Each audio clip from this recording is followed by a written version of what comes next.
जय श्री कृष्णा, जय मदन गोपाल।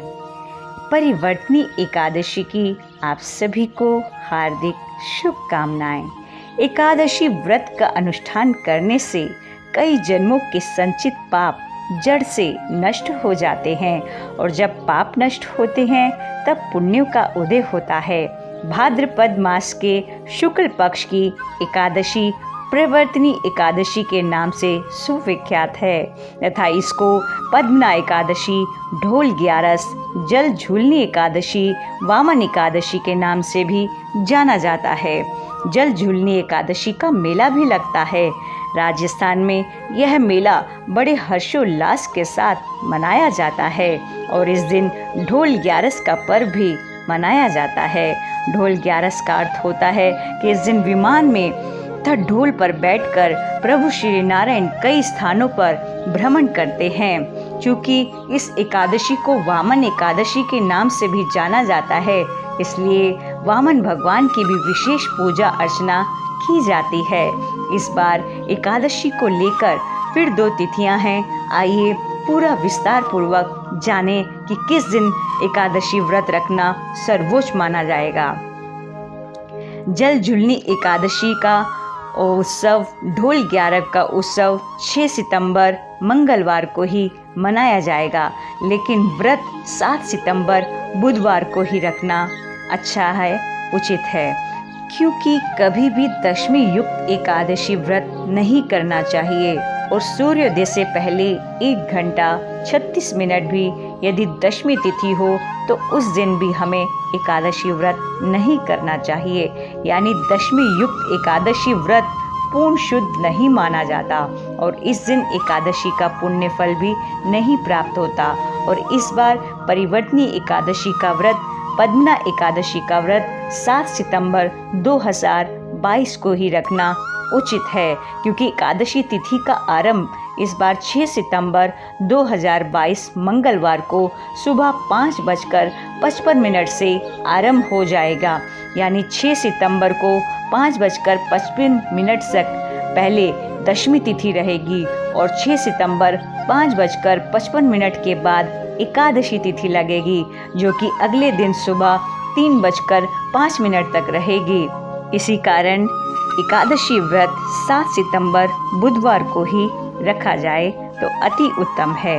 इस व्रत का पारण 8 सितंबर गुरुवार को सुबह 6:24 से 9:24 तक होगा। हालांकि कई पंचांग में 6 सितंबर को भी एकादशी व्रत बताई गई है, लेकिन सर्वोच्च एकादशी व्रत 7 सितंबर को ही मान्य रहेगी। पद्मना एकादशी व्रत कथा आइए हम सब श्रवण करते हैं।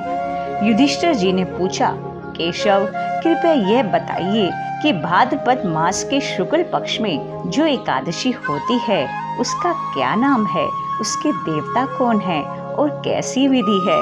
भगवान श्री कृष्ण बोले, राजन, इस विषय में मैं तुम्हें आश्चर्यजनक कथा सुनाता हूँ, जिसे ब्रह्मा जी ने महात्मा नारद से कहा था। नारद जी ने पूछा, चतुर्मुख आपको नमस्कार है। मैं भगवान विष्णु की आराधना के लिए आपके मुख से यह सुनना चाहता हूँ कि भाद्रपद मास के शुक्ल पक्ष में कौन सी एकादशी होती है। ब्रह्मा जी ने कहा, मुनि श्रेष्ठ, तुमने बहुत उत्तम बात पूछी है। क्यों ना हो, वैष्णव जो ठहरे। भादो के शुक्ल पक्ष की एकादशी पद्मना के नाम से सुविख्यात है। उस दिन भगवान ऋषिकेश की पूजा होती है। यह उत्तम व्रत अवश्य करना चाहिए। सूर्य वंश में मानधाता नामक एक चक्रवर्ती सत्य प्रतिज्ञ और प्रतापी राज ऋषि हो गए। वे अपने औरस पुत्रों की भांति धर्म पूर्वक प्रजा का पालन किया करते थे। उनके राज्य में अकाल नहीं पड़ता था, मानसिक चिंताएं नहीं सताती थी और व्याधियों का प्रकोप भी नहीं होता था।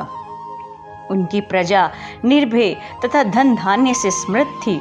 महाराज के कोष में केवल न्यायोपार्जित धन का ही संग्रह था। उनके राज्य में समस्त वर्णों और आश्रमों के लोग अपने अपने धर्म में लगे रहते थे।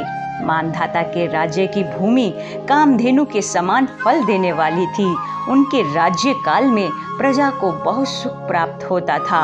एक समय किसी कर्म का फल भोग प्राप्त होने पर राजा के राज्य में 3 वर्षों तक वर्षा नहीं हुई। इससे उनकी प्रजा भूख से पीड़ित हो नष्ट होने लगी। तब संपूर्ण प्रजा ने महाराज के पास आकर इस प्रकार कहा। प्रजा बोली, नृपश्रेष्ठ, आपको प्रजा की बात सुननी चाहिए। पुराणों में मनीषी पुरुषों ने जल को नार कहा है। वह नार ही भगवान का अयन है, इसलिए वह नारायण है कहलाते हैं। नारायण स्वरूप भगवान विष्णु सर्वत्र व्यापक रूप में विराजमान है। वे ही मेघ स्वरूप होकर वर्षा करते हैं। वर्षा से अन्न पैदा होता है और अन्न से प्रजा जीवन धारण करती है। नृपश्रेष्ठ, इस समय अन्न के बिना प्रजा का नाश हो रहा है, अतः ऐसा कोई उपाय कीजिए जिससे हमारे योगक्षेम का निर्वाह हो। राजा ने कहा, आप लोगों का कथन सत्य है, क्योंकि अन्न को ब्रह्म कहा गया है। अन्न से प्राणी उत्पन्न होते हैं और अन्न से ही जगत जीवन धारण करता है। लोक में बहुधा ऐसा सुना जाता है तथा पुराण में भी बहुत विस्तार के साथ ऐसा वर्णन है कि राजाओं के अत्याचार से प्रजा को पीड़ा होती है। किंतु जब मैं बुद्धि से विचार करता हूँ तो मुझे अपना किया हुआ कोई अपराध नहीं दिखाई देता। फिर भी मैं प्रजा का हित करने के लिए पूर्ण प्रयत्न करूँगा। ऐसा निश्चय करके राजा मानधाता गिने गिने व्यक्तियों को साथ ले विधाता को प्रणाम करके सघन वन की ओर चल दिए। वहां जाकर मुख्य मुख्य मुनियों और तपस्वियों के आश्रमों पर घूमते फिरे। एक दिन उन्हें ब्रह्मपुत्र अंगिरा ऋषि के दर्शन हुए।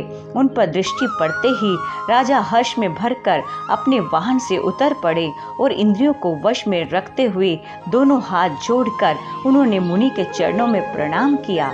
मुनि ने भी स्वस्ति कहकर राजा का अभिनंदन किया और उनके राज्य के 7 अंगों की कुशलता पूछी। राजा ने अपनी कुशलता बताकर मुनि के स्वास्थ्य का समाचार पूछा। मुनि ने राजा को आसन और अर्घ्य दिया। उन्हें ग्रहण करके जब वे मुनि के समीप बैठे तो मुनि ने राजा से आगमन का कारण पूछा। राजा ने कहा, भगवान, मैं धर्मानुकूल प्रणाली से पृथ्वी का पालन कर रहा था, फिर भी मेरे राज्य में वर्षा का अभाव हो गया। इसका क्या कारण है, इस बात को मैं नहीं जानता। ऋषि बोले, राजन, सब युगों में उत्तम यह सतयुग है। इसमें सब लोग परमात्मा के चिंतन में लगे रहते हैं तथा इस समय धर्म अपने चारों चरणों से युक्त होता है। इस युग में केवल ब्राह्मण ही तपस्वी होते हैं, दूसरे लोग नहीं। किंतु महाराज, तुम्हारे राज्य में एक शूद्र तपस्या करता है, इसी कारण मेघ पानी नहीं बरसाते। तुम इसके प्रतिकार का यत्न करो, जिससे यह अनावृष्टि का दोष शांत हो जाए। राजा ने कहा, मुनिवर, एक तो वह तपस्या में लगा है और दूसरे वह निरपराध है, अतः मैं उसका अनिष्ट नहीं करूँगा। आप उक्त दोष को शांत करने वाले किसी धर्म का उपदेश कीजिए। ऋषि बोले, राजन, यदि ऐसी बात है तो एकादशी का व्रत करो। भाद्रपद मास के शुक्ल पक्ष में जो पद्मा नाम से विख्यात एकादशी होती है, उसके व्रत के प्रभाव से निश्चय ही उत्तम वृष्टि होगी। नरेश, तुम अपनी प्रजा और परिजनों के साथ इसका व्रत करो। ऋषि की ये वचन सुनकर राजा अपने घर लौट आए। उन्होंने चारों वर्णों के समस्त प्रजा के साथ भादो के शुक्ल पक्ष की पद्मना एकादशी का व्रत किया।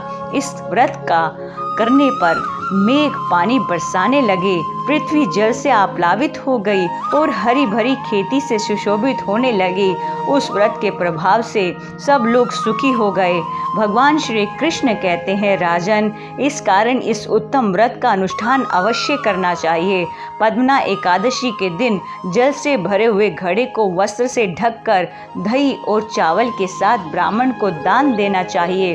साथ ही छाता और जूता भी देना चाहिए। दान करते समय निम्नांकित मंत्र का उच्चारण करना चाहिए। नमो नमस्ते गोविंद बुद्ध श्रवण संजक अघोग संशयम कृत्वा सर्व सौख्य प्रदो भव भुक्ति मुक्ति प्रदश्चैव लोकानां सुखदायकः। बुधवार और श्रवण नक्षत्र के युग से युक्त द्वादशी के दिन बुध श्रवण नाम धारण करने वाले भगवान गोविंद आपको नमस्कार है। नमस्कार है।